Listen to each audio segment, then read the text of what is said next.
We have women pilots flying transport aircraft and helicopters. We are now planning to induct them into the fighter stream to meet the aspirations of young women in India. अरूप रहा यांनी 83व्या air force डेला केलेली ही घोषणा भारतातल्या प्रत्येक महिलेसाठी आनंदाची बातमी आहे. एअरफोर्समध्ये आतापर्यंत कार्गो किंवा हेलिकॉप्टर फ्लाइंग करणाऱ्या महिला पायलट्सना आता फायटर पायलटही होता येणार आहे.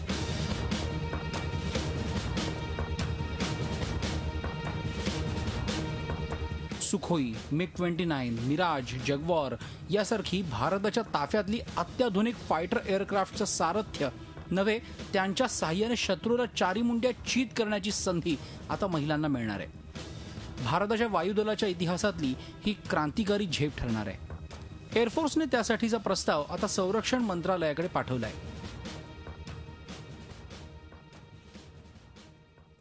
आज तक कंधे से कंधे मिला के हम सबके साथ चलते आए हैं, तो चीफ को हम पे विश्वास है कि हम इस स्ट्रीम में भी आगे बढ़ के दिखाएंगे.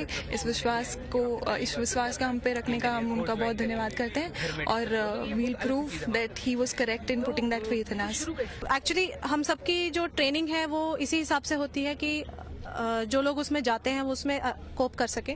तो जो भी अभी लड़कियां भी जाएंगी उनकी ट्रेनिंग डिसाइडेड है ऑलरेडी, वो वही पैटर्न फॉलो करेंगे और वो कोप भी कर सकते हैं. खरं म्हणजे महिलांना आर्मी, नेव्ही, एअरफोर्स या तीनही संरक्षण दलात फायटिंग विंगमध्ये संधी मिळावी ही मागणी खूप जुनी आहे. मात्र त्याला सतत विरोध होत होता. फायटर पायलट होण्यासाठी महिलांची शारीरिक क्षमता पुरेशी नाही असं खुद्द रहा गेल्या वर्षी मार्च महिन्यात म्हणाले होते.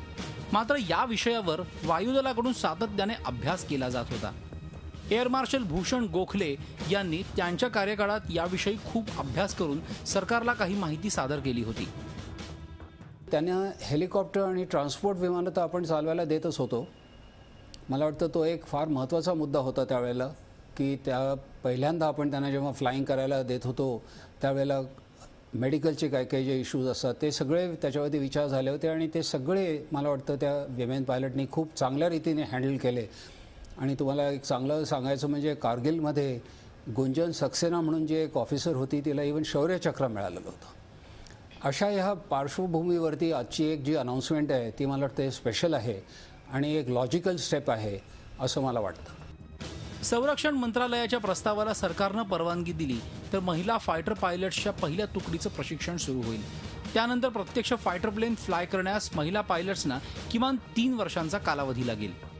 युद्धाचं सगळी तुम्हाला प्रक्रिया दिसते, जशी एक AWACS म्हणून असतं, AEW म्हणून आपलं एक विमान असतं ज्याच्यामध्ये commander has to be from fighters. त्याला कसं सगळं असं दृश्य सगळं माहिती असतं कॉम्बॅटचं आणि त्यामुळे मला वाटतं की त्या जशा ग्राउंड रेडारवरती बसतात तशा वरती पण त्या रेडारवरती बसून सगळ्या ह्या कॉम्बॅटच्या सगळ्या काम करू शकतील.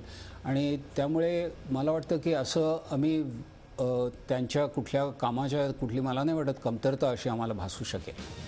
महिलांना कॉम्बॅट विंगमध्ये संधी देण्याचं पहिलं पाऊल एअरफोर्सनं उचललं आहे.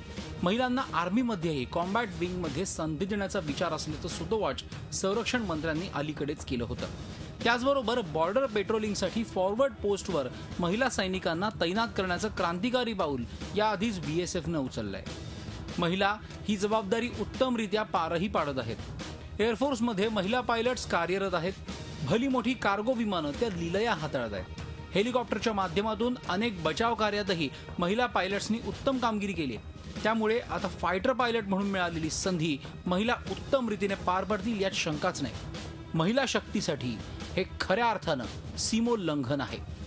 Bureau report, Zee media. Zee 24 तास रहा एक पाऊल पुढे.